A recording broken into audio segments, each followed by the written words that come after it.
Ford has been on a bit of a hot streak lately. The overhauled F-150 raised the bar for half tons yet again. The Bronco Sport is almost enough to make the Escape obsolete, and the Mustang Mach-E is the first genuinely desirable EV from a mainstream automaker, but that's because it's really good. So what about this Bronco? Well, the Coles Notes version is Ford has done it again, but you better have deep pockets if you want to get in on the action.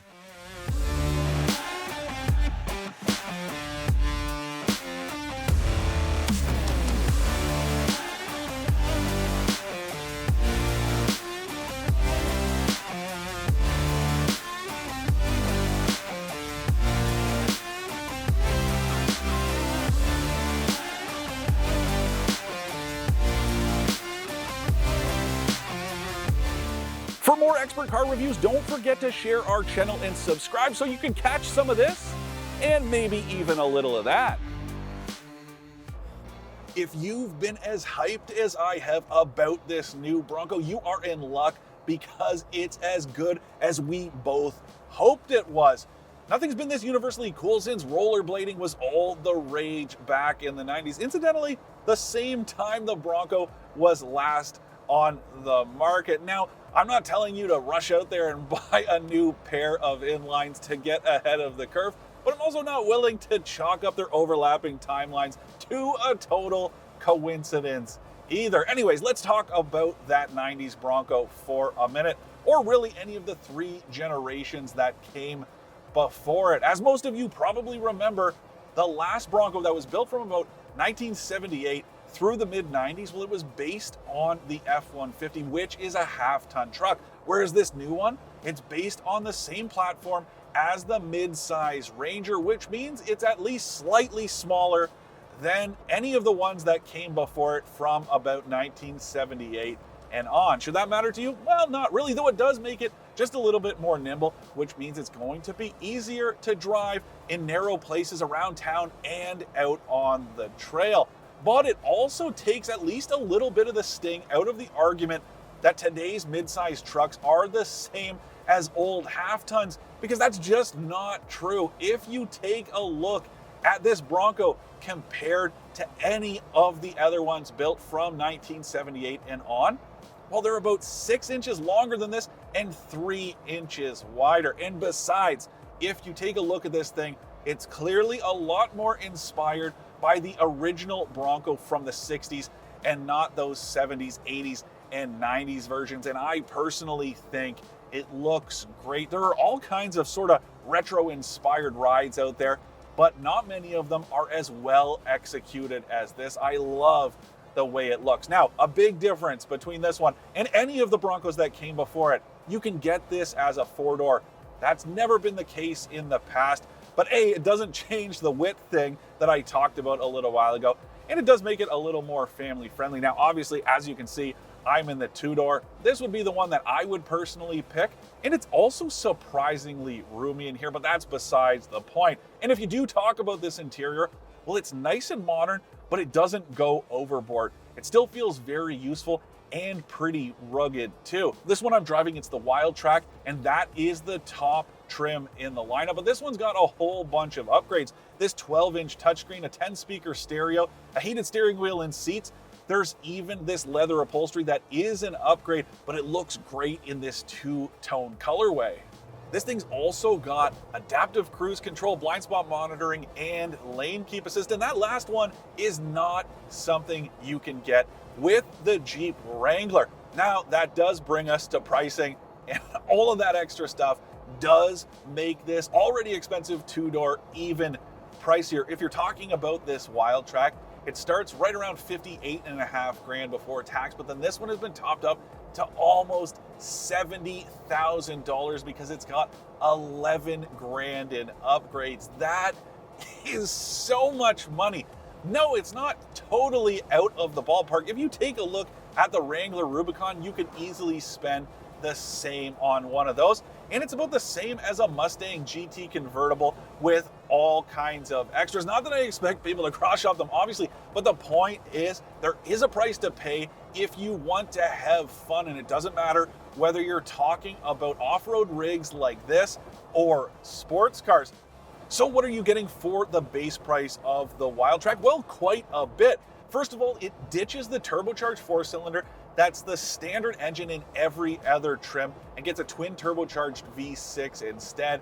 And then it's also got a 4-wheel drive system with high and low range gearing, as well as an automatic setting, a 10-speed automatic transmission, locking diffs both front and back, Bilstein shocks at all 4 corners, and these massive 35-inch mud terrain tires, because the Sasquatch package is standard with this Wildtrak. Again, it looks great, but it also improves the functionality and capability, but we'll get to all of that stuff just a little bit later on.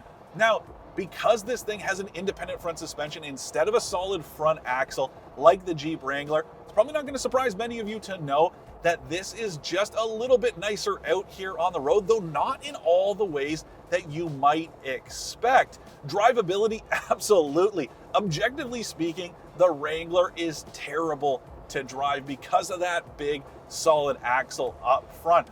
It's definitely a little bit more robust, and you can articulate just a little bit more out on the trail, but it impacts how it drives. But this thing, it just tracks nice and true. No wandering, no drifting, just really relaxed. It drives like any other SUV. But if you're looking for improved road comfort, you're not gonna find it here. And that did surprise me just a little bit. I was expecting something a little bit smoother than the Wrangler, but it's basically identical.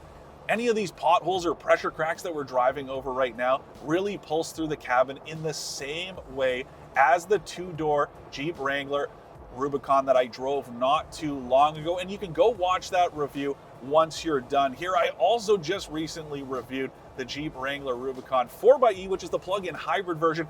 That thing is a little bit smoother because of all that extra weight down low, but it's not as nice to drive as this, so pick your poison. Now let's talk about this motor. It's a 2.7 liter twin turbocharged V6, and Ford has been using it for quite a few years now, including in the F-150. And in this application, it makes 310 horsepower and 400 pound-feet of torque. That is a ton for an off-roader like this one. It's really responsive too. There's tons of torque to work with, and it is really linear, whether you're out on the road or on the trail. But if you get your foot into it, I don't really like the way it sounds, but it pulls really hard. And even this 10-speed transmission has been mostly problem-free all week long.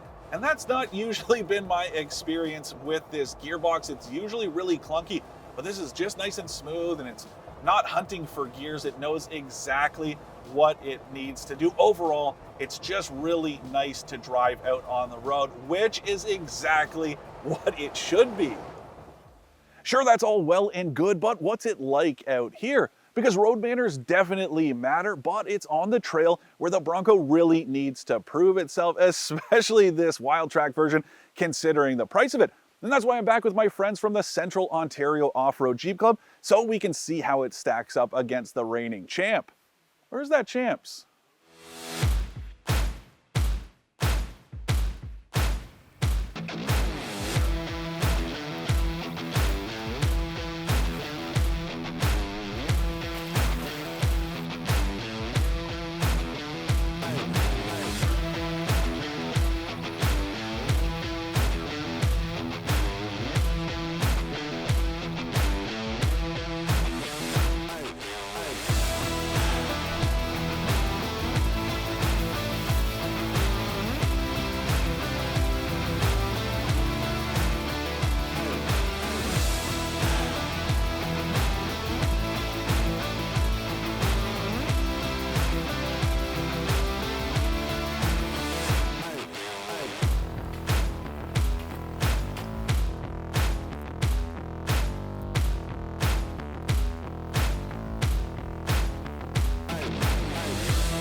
So we've been out here for about 2.5 hours, and I am honestly very impressed with this Bronco. Now, I know I said basically the same thing about the Wrangler 4xe when I reviewed that not too long ago, and you've already watched that one because you subscribe to AutoTrader.ca's YouTube channel, and you've already seen all the fantastic content that we produce, right?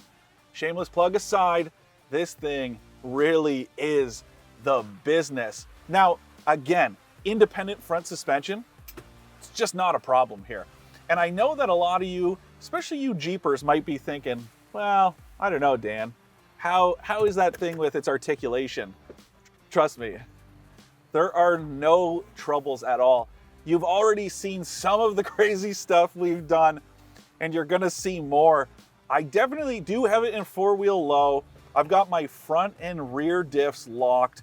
That's a no-brainer, but I don't have to worry about the fact that this Wild Track doesn't have disconnecting sway bars because there's just so much articulation that even over some of these massive obstacles, there are just no issues whatsoever.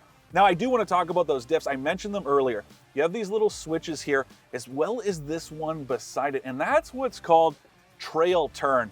That's a little bit gimmicky, but it's also kind of cool because let's say you're out in a narrow space. Now, we're going to do a demonstration in something a lot wider, but if you're in a little narrow space and you need to turn around, well, just hit this switch right here, and what that'll do is it'll actually allow you to pivot on one of your rear wheels, whichever one is on the inside that you're turning. It'll spin on that pivot point so you can get yourself pointed in the right direction. It's pretty cool. But out here, I'm not using anything too crazy, and it's just effortless. The engine is the perfect match. This four-wheel drive system is amazing. This thing has barely broken a sweat. The only thing I've been worried about, these side steps do hang down a little bit low, and I had one scrape on the bottom over a big rock, but other than that, I am loving this thing. I honestly don't know if I really had to make a choice if I could buy a Wrangler. I know those are strong words, but after spending this time out here, it's just, the answer is Bronco. These 35s are awesome too. And yeah, sure, you can throw 35s on a Jeep if you want, but they are a great tire and they just give you that clearance as well as the grip you need over some of these rocks. We've aired down to about 15 PSI. And I mean, it's nice to have those big wide contact patches to get up over this stuff. All of the Jeeps here are running on nice and big tires. Most of them are on 35s, and we're able to more than keep up. There has not been a single thing any of these guys have done that I haven't been able to do too, and that is this Bronco's secret weapon. Whether you're talking about the experience on the road or out on the trail, everything about the Bronco is extremely easy to use. Just take a look down here. You have physical HVAC and audio controls the way any vehicle should be. Doesn't matter whether you're talking about an off-road rig or an everyday SUV. Physical controls are a must in my books. And then if you look at this infotainment interface, it is about as easy to use as any on the market. It also has wireless Apple CarPlay and Android Auto connections, and that's true even if you get the base 8-inch screen instead of this upgraded 12-inch one. And then everything else in here is awesome. You get these switches up here. That's how you lock and unlock your diffs and use that trail turn system. There are these toggle switches up here, and that's so you can run stuff like a winch or off-road lights. They're pre-wired so you don't have to hack into the dash. And then the space overall, it's actually quite roomy in here. You can definitely tell this is based on a mid-sized truck. If I did have a complaint about the Wrangler, it would be that it feels pretty cramped. Even this dashboard, it's nice and deep so you're not right up against the windshield like you are in the Wrangler. I know some people commented on that in my 4xe video asking why I was sitting so close. It's because I'm a big guy and I was in a proper driving position. You should have your hands at 9 and 3 and there should just be a nice bend in your elbow. And if you stretch your arm out, you should be able to rest the heel of your hand on the top of the wheel without stretching. Well, if you look at me in that video, that's exactly how I'm sitting, but I'm basically pressing my nose against the windshield. So it's nice having all this room. Also cool, up on this dash, there are USB ports. So if you do want to plug your phone in, cool. But you can also plug a GoPro in, so if you're out on the trail, you're not gonna run out of juice right before that next big obstacle that you want to show off to your friends. I just love the way this cabin comes together. And something else I have to say, it's a lot quieter than the Wranglers. With this hardtop, well, it's just simple stuff. There's this kind of carpeting up here, and there's just some extra sound deadening overall. Out on the highway, it is pretty loud, but if you look at it next to that Wrangler, it is much quieter in here. Not in terms of tire noise. These 35s are huge. The tread blocks are super chunky, and you can just hear them non-stop. Doesn't matter what speed you're driving. But again, overall, it's just a pretty comfortable cabin to be in. And there's even a decent amount of room in the back. I was surprised. Crawling back there, not exactly ideal for someone like me. But once I'm back there, there's actually a decent amount of legroom, and there's a ton of headroom. Same thing you can see up here. Because this top is removable, well, there's all kinds of space. Though, here is something I want to point out. This one, it has those roof rails. Super cool. I love that you can throw some accessories on there, including a rooftop tent. But in order to take this top off, you have to remove the roof rails first. You can take these panels out with the roof rails in place, but if you want to take the whole thing off, you do have to take the roof rails off, and that is a bit of a job. There's just lots of thoughtfulness to the design of this vehicle. Take a look at these grab handles on either end of the dash, or even the way the mirrors are attached to the fenders and not the doors. So if you do want to take the doors off, you can still see what's happening beside you and behind you. Like I said, it's just very usable. It didn't get too cutesy, but it's got tons of clever touches, but it still feels rugged and utilitarian in an everyday sort of way. To recap, I like how easy driving the Ford Bronco is, the retro-inspired styling, and how capable it is off-road. I don't like how expensive this Wildtrak version is and the unrefined engine sound, but that's about it. The Jeep Wrangler has enjoyed decades of dominance in this segment, mostly because it was the only show in town, but also because it's good at what it does, and it looks pretty cool too.